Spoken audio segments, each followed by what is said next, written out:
Photoshop ইলাস্ট্রেটরে Bangla লিখতে অসুবিধা ভেঙে যায়, কোনো ব্যাপার না, মাত্র 1 মিনিটে সমাধান করে দিব। তো আমি একটি থাম্বনেইলে বাংলা লিখে দেখাবো। আমি চলে যাচ্ছি ফটোশপে।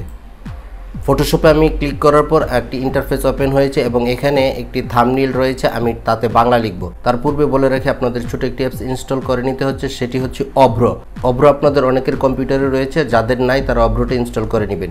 ইনস্টল করে নেওয়ার পর এরকম একটি পপ আপ আসবে, আপনারা এই সেটিং এর ক্লিক করে দিবেন। ক্লিক করে দেওয়ার পর Unicode to Bijoy text converter তাতে ক্লিক করে দিবেন। ক্লিক করে দেওয়ার পর এখানে আপনি থাম্বনেইলে যে বাংলাটি লিখতে চান সেটা লিখবেন।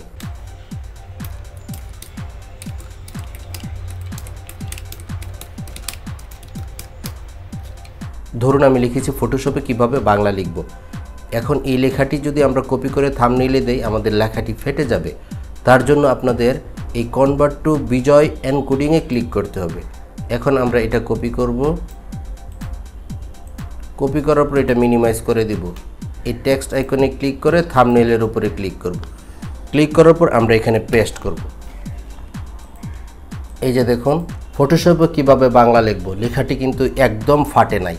তো এভাবে এই সিম্পল টেকনিকটা অ্যাপ্লাই করে আপনি ফটোশপ ইলাস্ট্রেটর যে কোনো সফটওয়্যারে বাংলা লিখতে পারবেন, বাংলা আর ফাটবে না।